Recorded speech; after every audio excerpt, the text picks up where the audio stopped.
Now, the deadline for the Prime Minister, Rishi Sunak, to decide whether to block Scotland's gender laws will arrive this Wednesday. The bill would allow trans people to obtain a gender recognition certificate without the need for medical diagnosis. Joined now by campaigner Ellie Gomersall, who is president of the National Union of Students in Scotland. Hello to you. It's good to see you. Thanks very much indeed for joining us on the programme this morning. Subject very close to your heart. Tell us about your journey through transitioning. Well, I came out as trans when I was 18. That was about 5 years ago now. I'm 23 now. I had a really positive experience. All of my friends and family were really, really supportive. I have to admit, though, I often joke that the hardest thing about being trans is the admin. and I think there's a lot of truth to that. It's been one of the biggest barriers, one of the biggest hurdles for me. I've been able to update things like my passport, my driving license, etc., to reflect my name and my gender. The one thing that I've not been able to do is update my birth certificate, and that's because that requires one of these gender recognition certificates in order to do that. That's all a gender recognition certificate does, actually. It allows you to update your birth certificate, and that means that if you're getting married, you can make sure that the marriage is being recorded with you in your correct gender. It means also that if you pass away, that you can have dignity in death by ensuring that the death certificate is recorded correctly. Now, I've not been able to get that certificate because I've been on the waiting list for the NHS gender identity clinics for that medical diagnosis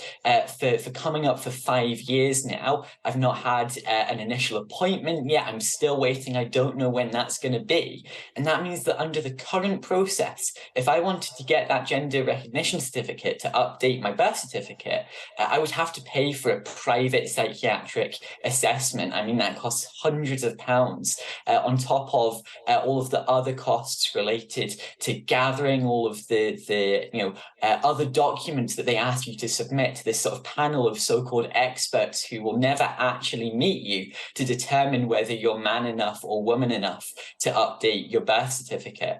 So that's been a real barrier to me. And so I was really, really excited and really happy that the bill in Scotland that we've been campaigning on for so long finally passed back in December to make that process just a little bit easier. Can you, when you are 16 years old, know that this sort of decision that will change your life forever is the right one? I think you absolutely can. I mean, I certainly did. I didn't come out until I was 18, but I think I always knew that I was trans. And actually, there's so many young trans kids who have transitioned, some of them at primary school and have lived, the vast majority of their lives by the time that they're 16 in their new gender. And I think what's really important when we're talking about this particular bill is that all it is about updating your birth certificate. That's all that the gender recognition certificate does. We're not talking about medical treatments here. We're not talking about anything else. We're talking about a piece of paper, which, worst case scenario, if years later down the line, actually realize, what, that wasn't right for me.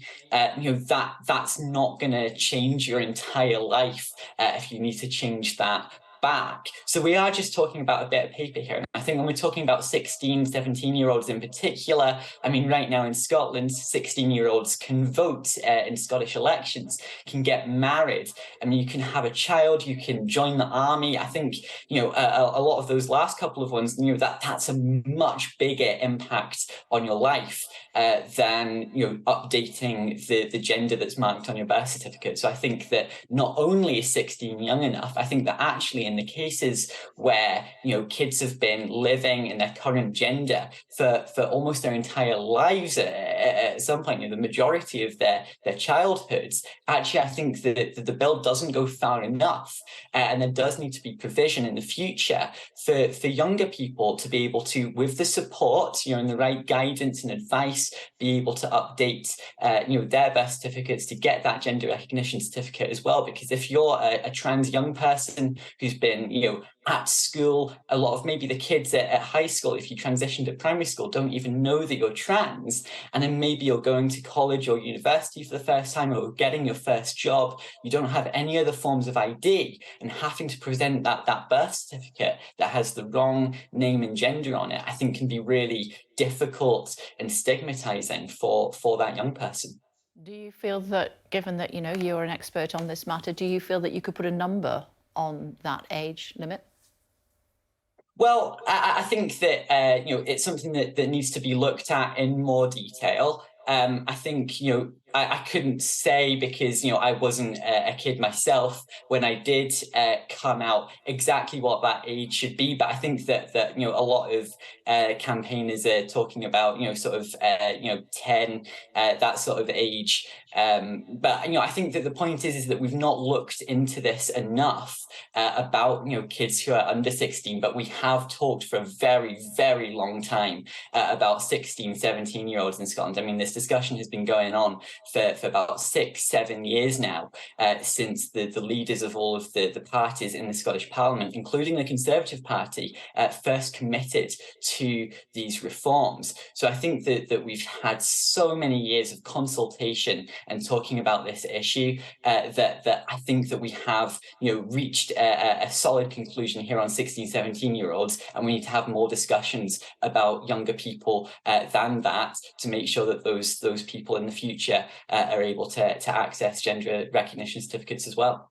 As you know, Sir Keir Starmer does not agree with you. He thinks that 16 is too young for a young person to decide on paperwork when it relates to their gender. And we know that the British government also has concerns about the bureaucracy of having different rules in Scotland than for the rest of the Union, and could, in fact, as a result, block this bill. What would you say to the Prime Minister this morning? Well, I would say look at the bill, look at what it actually does, look at where it actually changes the law. I think when we've been talking about this bill, and in particular, the lines that have been coming from the UK government all relate to the Equality Act, the Equality Act 2010, which is the law that puts into place anti-discrimination measures, etc. It's the law that currently means that trans people are able to access spaces, for instance, that match the gender that we are, rather than the sex that we were assigned at birth.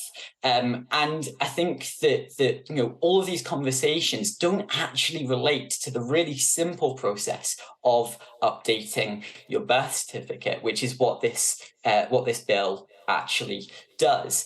I think that we've ended up getting into all of these conversations about different provisions that the bill doesn't actually change. So what I'd say to both the Prime Minister and to Keir Starmer is look at what the bill actually does, and listen to the people who have been looking at this for years, particularly to Keir Starmer. I mean, the Scottish Labour Party fully supported these reforms. Mark Drakeford, the First Minister of Wales, has also said that if Wales had the same powers as Scotland, then this would be something that the Welsh government should be looking at as well. And in the Conservatives, Theresa May has supported these reforms, and a number of Scottish Conservative MSPs also voted for the bill back in December. So I'd say listen to the people who have been working on this for years. Look at the legislation, look at what it does and doesn't do. And I think that once you've done that, the facts are really simple.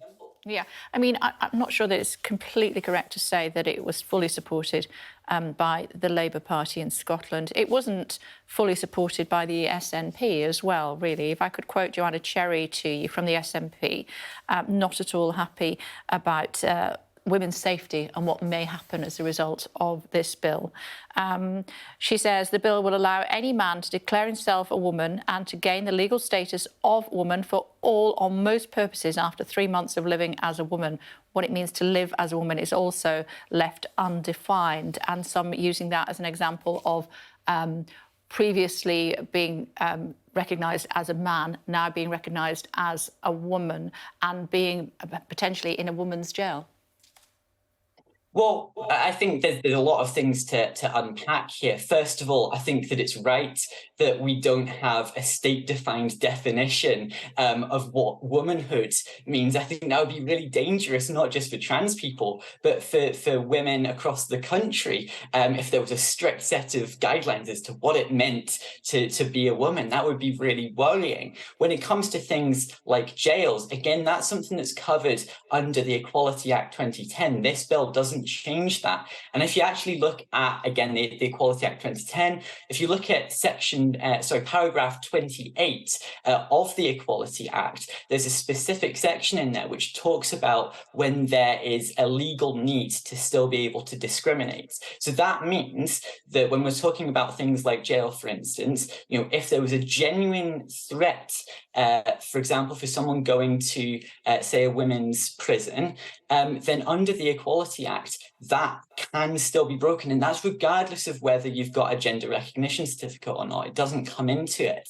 So I think that when we're then talking about whether or not a man would be able to fraudulently claim that he was a woman and get a gender recognition certificate, I'd ask, well, why on earth would a predatory man do that? Why would they go through that process of getting a piece of paper that allows them to update their birth certificate? That doesn't change their access to things like single-sex spaces, for instance. All it does is it means that, the birth certificate now says that they're a woman. If they were to get married, they'd be recorded as a bride, and their death certificate would say that they were a woman. I don't see any reason why any predatory man would see that as a bonus or a way to access, being a predator.